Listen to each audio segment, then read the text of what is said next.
Bonjour, assalamu alaikum, bienvenue pour cette nouvelle émission de Halal ou Haram. Alors je suis accompagné aujourd'hui avec monsieur Omar Ahmed, assalamu alaikum. Wa alaykoum salam. Vous allez bien? Ça va, alhamdulillah. Alors le thème d'aujourd'hui, la liberté d'expression.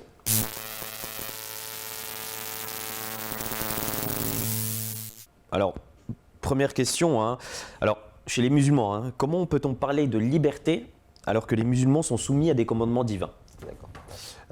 Très bonne question. Ça, c'est très important de poser cette question parce qu'il y a vraiment un problème de compréhension par rapport à ça. Et souvent même par certains musulmans qui ont l'impression que l'islam, c'est un catalogue d'interdictions et d'obligations, alors que ce n'est pas le cas. Le Saint-Coran n'est pas un livre qui regorge de détails sur ce qu'on doit faire point par point dans la vie. C'est pas un code pénal. Non, c'est un livre qui regorge de principes. Des principes qui vont nous aider à construire une philosophie de vie. Or, il y a des personnes qui peuvent partager les principes de l'écologie, par exemple, qui vont avoir un mode de vie écolo. Et bien, c'est un peu dans ce sens-là qu'on va dire on va avoir un mode de vie islamique, et sachant que islam, ça veut dire paix. Donc, ça veut dire des principes pacifiques. Et dans ce sens-là, on est soumis à des principes pacifiques, comme des personnes qui sont soumises à un régime végétarien, par exemple. Donc, encore une fois, c'est une philosophie de vie. Donc, c'est pour ça qu'il n'y a pas de contradiction entre la notion de liberté. En plus, il faut définir ce que c'est que la liberté. Des fois, des personnes disent qu'ils sont libres parce qu'ils ne croient en rien. Mais on croit toujours en quelque chose, c'est-à-dire qu'ils croient en leur propre humanité et qui défendent une philosophie de vie sans la connaître, qui est par exemple le carpe diem, la philosophie d'Épicure, où vous êtes libre de faire ce que vous voulez, mais ça aussi, ça a des limites. Finalement, vous êtes soumis non pas à des principes religieux, mais à des principes, on va dire, épicuriens. Et oui. vous êtes là aujourd'hui à être soumis finalement à vos sens. Puisqu'en fait, les personnes qui ne sont pas musulmanes, en fait, voient les musulmans comme des personnes qui n'ont pas le droit de dire tout ce qu'elles pensent. C'est vraiment ça l'intérêt de la question, c'est est-ce qu'un musulman a vraiment le droit de dire tout ce qu'il veut? Est-ce qu'il peut exprimer tout ce qu'il veut? On dit, il y a un principe que j'aime bien, qu'on dit la liberté des uns s'arrête là où commence la liberté des autres. Donc fixer des limites à toute liberté, c'est un principe qui est sage. Et tout le monde sera d'accord avec ce principe. Dans ce sens-là, fixer des règles de bienséance, des règles de bien vivre qui visent à ne pas heurter les sensibilités des uns et des autres, voilà le type de limite que impose l'islam. Pourquoi? Pour régir la vie en société. C'est pour ça qu'il y a un verset coranique qui est très beau, qui dit « N'insultez pas les dieux de ceux qui croient en plusieurs dieux, des polythéistes, de peur qu'ils n'insultent Allah en retour. » Donc c'est un principe de réciprocité. Où là, on a encore ce principe-là. C'est de l'éducation en quelque sorte. Exactement, tout à fait. C'est comme si on éduquait à notre enfant, de lui dire écoute, il ne faut pas insulter tes parents. Exactement, voilà. Il va nous dire oui, j'ai pas de liberté d'expression, mais voilà. C'est de l'éducation. Vaut mieux pas lui donner cette liberté, on est bien d'accord. Exactement. Alors, l'islam punit en cas d'adultère et de fornication, ça, on est d'accord sur ça. Alors, dans ces conditions, est-ce qu'on peut parler de liberté quand même? Donc, la liberté de faire des choses. Bien, en fait, c'est encore c'est une échelle de valeurs. Dans une société religieuse, les relations hors mariage sont quelque chose qui sont condamnables. Pourquoi? Parce que c'est la famille dont on fait la promotion. Et donc les relations hors mariage ou les relations adultères, en ce qu'elles vont perturber la tranquillité, l'ordre familial, eh bien elles sont condamnées en islam de manière justement à préserver ce modèle de société que cherche à promouvoir le Saint-Coran, le Saint-Prophète sallam et Allah dans sa sagesse infinie.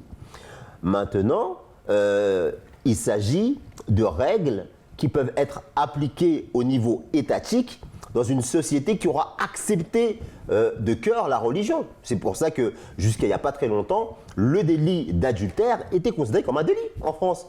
Maintenant que ça n'a plus de sens, une société complètement sécularisée et que la question de la moralité, elle est très relative, eh bien, ce n'est plus considéré comme un délit. Et donc, si on regarde cet enseignement justement de l'islam sous le prisme de l'athée, on va pas comprendre. Mais maintenant, dans le cadre de notre société, ces règles-là s'appliquent à l'individu chez lui. dans sa vie intime, dans sa vie privée. Ce sont des règles qu'il va enseigner à ses enfants. Mais il va jamais chercher à les imposer aux autres. Si bien qu'un musulman... Oui, il est régi par les lois du pays où il habite. Voilà, tout à fait. Un musulman qui irait justement appliquer les lois de la charia concernant la fornication à un couple complètement athée, ce serait absurde. Ça serait idiot. Très bien. Alors, on va revenir un petit peu sur la liberté d'expression. Est-ce qu'en islam, le débat contradictoire existe vraiment ? On a souvent l'impression que c'est toujours un peu compliqué de débattre avec les musulmans, qu'il est difficile de les contredire. Est-ce que cette notion existe vraiment en islam ? Il est même essentiel. Et c'est à partir du moment qu'il n'y a plus eu de débat contradictoire que les gens ont commencé à appliquer de manière servile des enseignements religieux, et bien que toute avancée de la pensée, tout progrès même scientifique de la part des musulmans a cessé. À l'époque, on parlait de adab al-irtilaf entre les savants de l'islam. Les grands savants, les grandes écoles de pensée aujourd'hui, on en retient 4, mais il y en a beaucoup plus. L'imam Malik, l'imam Hanbal, l'imam Abu Hanifa, l'imam Shafi'i. C'était des personnes, pour certains, qui étaient contemporaines et qui étaient toujours en débat contradictoire.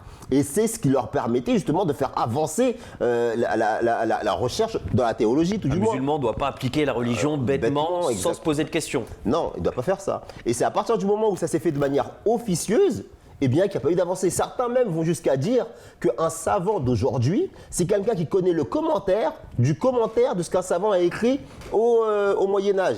Il n'y a pas eu de réflexion. Très bien. Alors, on va venir sur un sujet, le sujet du moment. Alors, on va un petit peu parler de l'affaire Mila, mais ma première question avant tout, c'est est-ce qu'en islam, le délit de blasphème existe-t-il ? Le blasphème, et il n'y a pas un seul verset dans le Saint-Coran qui le dit, n'est pas puni par qui que ce soit en islam, hormis Dieu. La seule mesure qu'il est autorisé d'appliquer par un croyant, et c'est ce que dit Allah dans son Saint Livre, c'est de quitter l'assemblée où on blasphème contre les choses sacrées. Allah, son prophète, le Coran, l'islam. Donc les personnes qui ont, je vous coupe, les personnes qui ont menacé cette adolescente-là, qui a blasphémé l'islam, n'appliquent absolument pas les enseignements islamiques. Ils trahissent l'éducation du Saint-Prophète Mohammed sallam, qui lui-même, de son vivant, il y avait celui qu'on appelle le chef des hypocrites, qui avait dit, alors qu'il était vivant, que le plus honorable en chassera le plus méprisable de Médine. Et il voulait parler de là du Saint-Prophète sallam, qui était révéré par tous les Médinois et en particulier les musulmans. À ce moment-là, le fils même du chef des hypocrites, qui s'appelait Abdullah ibn Ubay ibn Saloul, a demandé, parce que c'était la tradition à l'époque que si jamais un parent était tué, le fils de ce parent-là devait venger son père ou sa mère ou le parent qui avait été tué. Et donc, en disant cette chose-là, les compagnons voulaient tous exécuter cet homme. Et le fils était voir le Saint-Prophète pour dire « Donnez-moi la permission d'aller le tuer ». Le Saint-Prophète l'a interdit et lui a même dit qu'il le laisse vivre et il est mort de mort naturelle. Et même quand il est décédé, il a prié pour lui. Il lui a même offert un vêtement. D'accord. Donc vraiment, que quelqu'un blasphème l'islam, c'est son problème. Il va régler son problème avec Dieu, mais il n'a pas... Le Saint-Coran nous enseigne, réponds au mal par le bien et tu verras que celui entre lequel et toi il existait de l'inimitié deviendra comme un ami chaleureux. Des gens vouaient une haine telle au Saint-Prophète, ils voulaient sa mort.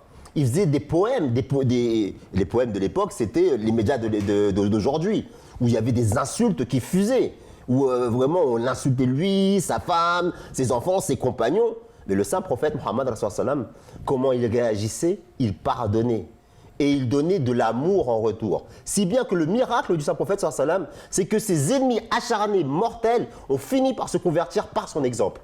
Si l'exemple des musulmans serait en accord avec l'attitude du Saint-Prophète Mohammed, ça changerait beaucoup de choses. Exactement. Parce que face à l'insulte, chacun dépense de ce qu'il a. C'est ce que disait Jésus-Christ, que la paix soit sur lui. Chacun dépense de ce qu'il a. Si une personne dépense de la haine et que vous lui donnez de la haine en retour, vous serez comme elle. Si un fou vous frappe et que vous frappez un fou, on n'avance pas. Vous serez vous-même considéré comme un fou. Alors, ma dernière question, pendant cette dernière minute qui nous reste. Alors, vous nous avez parlé de tolérance, d'échanges contradictoires, dans le respect. Pourtant, on ne compte plus les guerres fratricides entre musulmans. Comment expliquez-vous cela? C'est la preuve qu'aujourd'hui, on est arrivé à la prophétie du Saint-Prophète qui disait « Il ne resterait de l'islam que le nom, le Coran que le texte ». et des savants religieux, naîtrait la division. Et on est arrivé... On n'est plus, en fait, les gens n'appliquent plus l'islam vrai, l'islam tel qu'il est. Exactement, et c'est symptomatique. Si, encore une fois, aujourd'hui, je ne veux pas minimiser, je reviens sur le cas de la Fermila. La Fermila, je ne veux pas minimiser, parce que c'est dur en tant que musulman d'entendre de telles choses. Oui, parce que là, on a dépassé le cadre du blasphème. On était plus dans l'insulte que dans le blasphème. Je voudrais dire ici que si aujourd'hui, on est en train de marcher sur le drapeau de la République, si on est en train de marcher sur le drapeau français, si on est en train de brûler le drapeau français, ce n'est pas une personne, certes, mais c'est un symbole qui a de l'importance. Il y a des gens qui sont morts pour ce drapeau.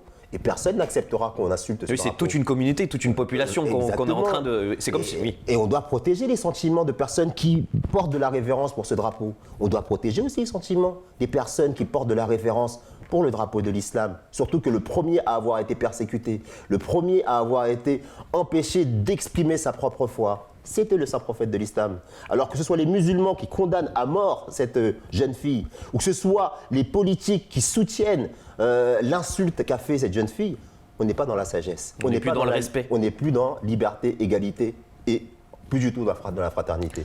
Il faut revenir à ces valeurs-là. Bah écoutez, merci beaucoup, merci pour ces dernières paroles et à très bientôt. Assalamu alaikum. Wa alaikum salam wa rahmatullah.